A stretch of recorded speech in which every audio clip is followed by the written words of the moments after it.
These two women that you're looking at have been beefing for the last couple years, and it's all been like Twitter beef. But I'll tell you this.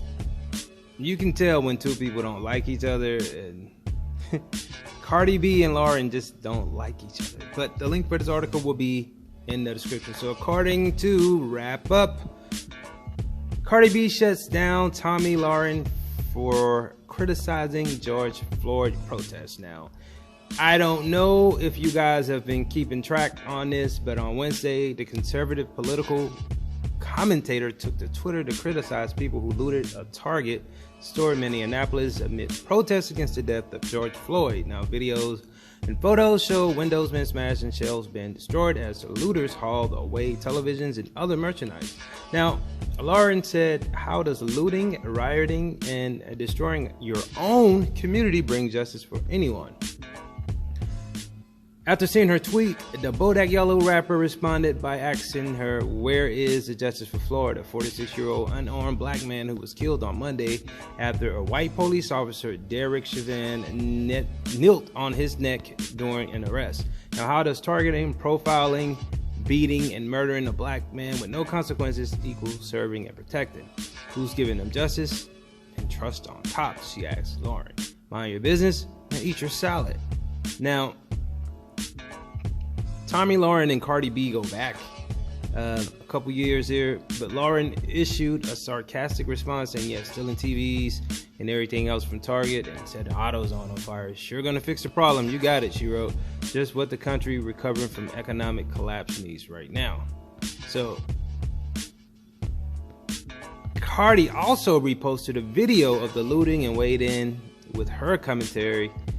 "They looting in Minnesota, and as much as I don't like this type of violence, it is what it is," she said. "Too much peaceful marches too, much trending hashtags and no solutions. The police are left with no choice." Now, for people that hasn't seen this, this is very graphic, so be advised.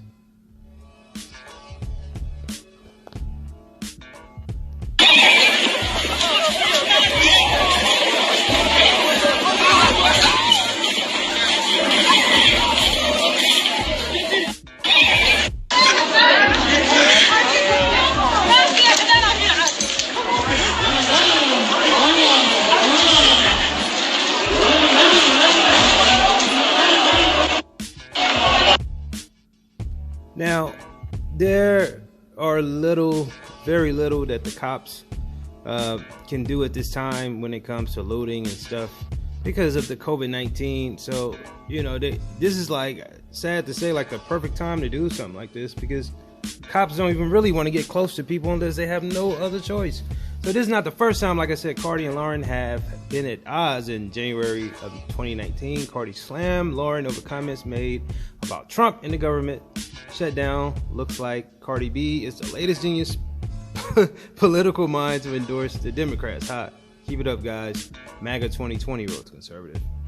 And Cardi was quick to call her out. "Leave me alone, I will dog walk you," she said, adding, "You're so blinded with racism that you don't even realize the decisions the president you root for is destroying the country you claim to love so much." Now, many celebrities have spoken out in the wake of Floyd's death, including Cube, Chance the Rapper, Colin Kaepernick with a hashtag Justice for Floyd petition on change.org that has already over 2.7 million signatures.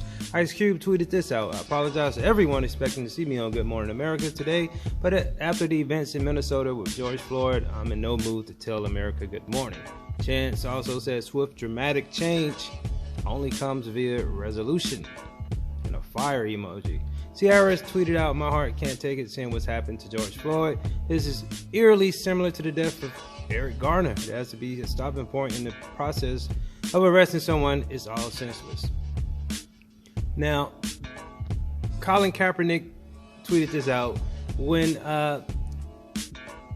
civility leads to death, revolting is the only logical reaction. The cries for peace will rain down, and when they do, they will land on deaf ears because your violence has brought this resistance. We have the right to fight back. Rest in power, George Floyd." Now, many considered Kaepernick's kneel to be very, very negative, But now you see why this brother kneeled and gave his entire NFL career up because of police brutality. You see how wise Colin Kaepernick was.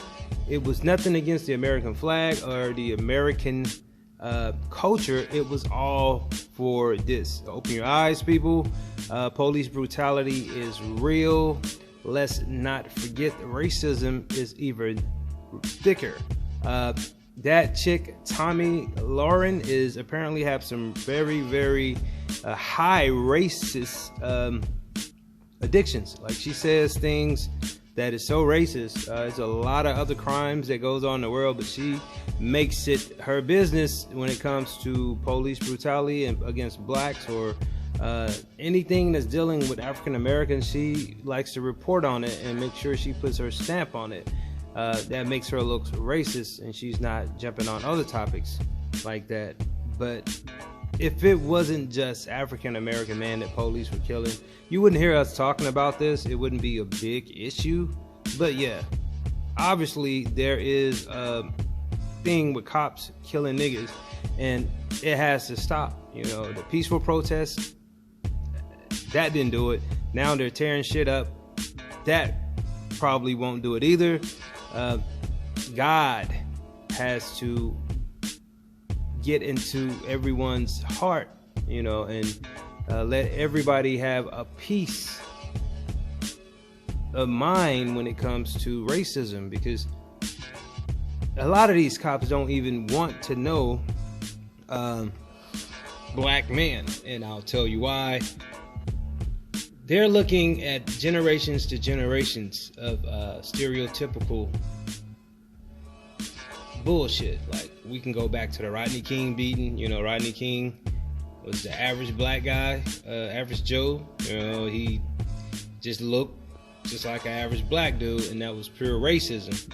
Now, you can go to a lot of the rest of the police beatings.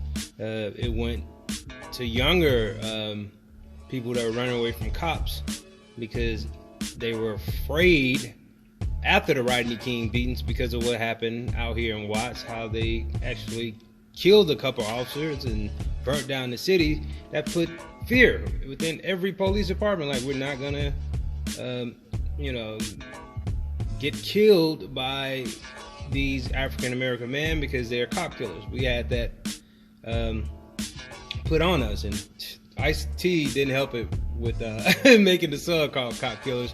So the rappers really didn't make it any better during the early 90s because they really hated cops, NWA. And guys, do your history. We really battled against the government. Rappers, like the real political rappers, were fighting this shit like back in the late 80s, early 90s, and cops were just totally against it. So anything that looks hip-hop, like the youth, they dress, like rappers, and they're looking at all of us as the same. You all niggers, you all like that rap music, and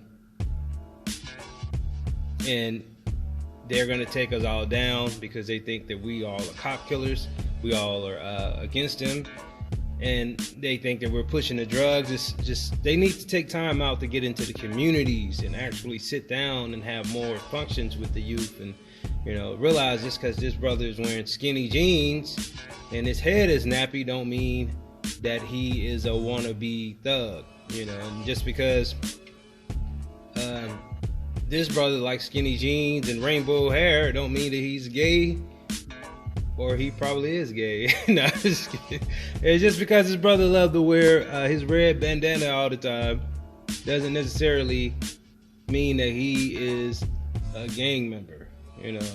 These are different times. People like to coordinate with colors, and these colors are weird. So they need to sit down and ask them, why do they wear these colors? Why do you dress like this? And they need to do something about the freeze. Don't put your hands in your pockets, because so many brothers have got killed over grabbing their phones, trying to record, and they need to redo a lot of these procedures because everybody want to record when the police pull them over because they're afraid of their lives. They need a whole lot need to be done, but you need to start first of all by getting these cops in the community and talking to the youth as well as the OGs, so they can come to some type of respectable agreement on, we respect you guys in the community and you respect us, but it has to start somewhere. Yep. R.I.P. George Floyd.